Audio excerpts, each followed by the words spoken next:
Things for Overwatch have been looking down for a while now. Not only with general interest on a natural decline, but with the release of Marvel Rivals, everyone was shifting their focus towards a shiny new hero shooter, leaving Overwatch in a bad spot.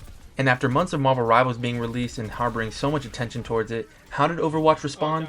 Well, by releasing the most fun and interactive game mode I've ever seen in any video game ever. I'm not lying when I say this, but Overwatch Stadium is genuinely the most fun I've had with a video game in a long while. I've been playing Overwatch since 2019, so I've had a lot of experience with the game. I've seen it grow, I've seen it adapt, and this is genuinely the most fun I've had with the game since I've started playing. Overwatch Stadium takes all of the core concepts that everyone likes from Overwatch and adds hero-specific upgrades, different game modes, different abilities, different ways to play your favorite heroes. It adds so much and so much creativity to the game that it is just a breath of fresh air in every single new match. When I first started trying out Stadium, I thought it was just going to be another gimmick game. It was just going to be something that the devs just throw together. They want to copy Marvel Rivals with a third-person mode. They just want to have something out there to stay relevant. But honestly, this game mode deserves your time and deserves so much more resources from the dev team because this is another venture that the devs can take for Overwatch. So today, I wanted to talk about the many successes of Overwatch Stadium, as well as the few mistakes that come with that. But before we get started, make sure to like and subscribe on the video as it does help me out a lot. I'm trying to hit 1,000 subscribers by the end of the year, so if y'all can help me hit that goal, I'd be very much thankful. The first point I want to talk about is the amount of customization that is in Stadium. I already made a video talking about a Rhine build that I use a lot, and honestly, it might not even be the best build for it. I just find it so fun to shoot these fucking giant fireballs at the enemy that damn near one-tap them in late game.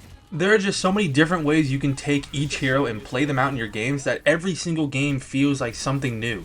There are some games on Reinhardt where I get to do my OP Fire Strike build, or I see the enemy trying to counter that and they're running maybe Orisa, so I can play more of a hammer kind of build more into weapon power instead of ability power. Or if they're playing some other kind of build, like they're running Junker Queen, I'm getting antied a lot, I can choose different upgrades that help me cleanse myself of anti-effects. No matter who I'm facing, I can always adapt and change my playstyle in order to make sure I have the best outcome in the game. Being able to choose upgrades like this is very important because you are unable to change characters once you lock them at the start of the game. So if I'm running into, let's say, a Junker Queen mirror, the enemy team has a Kiriko and I don't, I'm going to have to play around the fact that they're going to be able to Suzu all of my wounds and my ultimate. So I can choose upgrades that give me overhealth if my wounds or my abilities get cleansed instead of expiring over time. Or I can choose abilities that actually maximize my wound uptime so I can play around the fact that they're going to be having Suzus damn near all game. Being able to soft or even hard counter different comps by just choosing different upgrades is so fun to me. I love being able to just outthink my opponent instead of having to rely on just outplaying them. Recently, I've been playing a Junker Queen build that allows me to have 2 different axe swings, allows my shout to come off cooldown every time I get a kill, and also allows my shout to do wound damage to the enemy.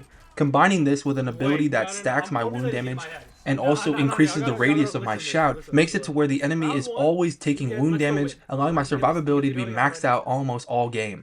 Builds like this that are just ridiculous to even imagine in the main game make Stadium so fun, because you can just all have ridiculous builds, not necessarily overpowered, but just ridiculously fun. If I were to say play Reinhardt and build towards my OP Fire Strike build and just keep shooting out these complete logs of fire strikes, that is fun, but there's still other ways to counter it. It's not completely overpowered. If they're running D.Va, I'd have to play around that. I may not even be able to run my Fire Strike build.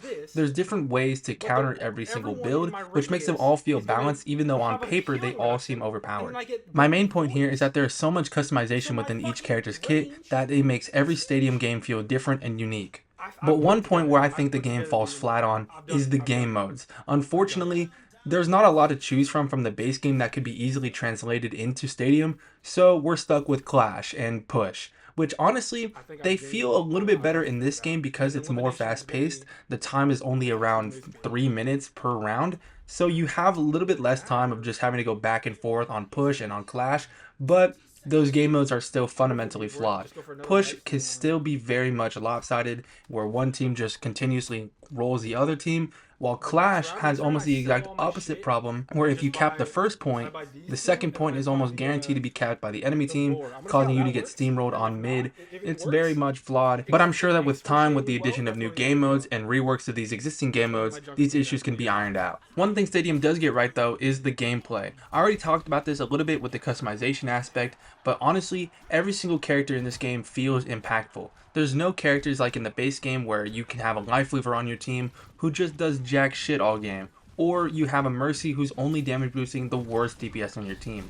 Every single character in this game provides some amount of value to where no one feels like a throw pick. I've had games where my Mercy runs a gun build where she just gets completely overpowered with her pistol and she does barely any healing, and I've won games with that because she just goes absolutely insane. And when I'm spectating her, she looks like she's having the time of her life. The different hero upgrades in Stadium allow you to explore each character's abilities in a playstyle that best suits the way you want to play them while still being effective and useful for your team. As well as that, every round is super fast paced, so you're always on your toes, always moving, always having to make decisions. This game mode is super engaging and fun. Honestly, my biggest complaint with Stadium is that the games don't last long enough. Rounds 5 through 7 are the most fun because that is when you have the most amount of cash, you're getting all your abilities, you're getting all of your upgrades. This is when the game becomes truly hectic and chaotic and fun.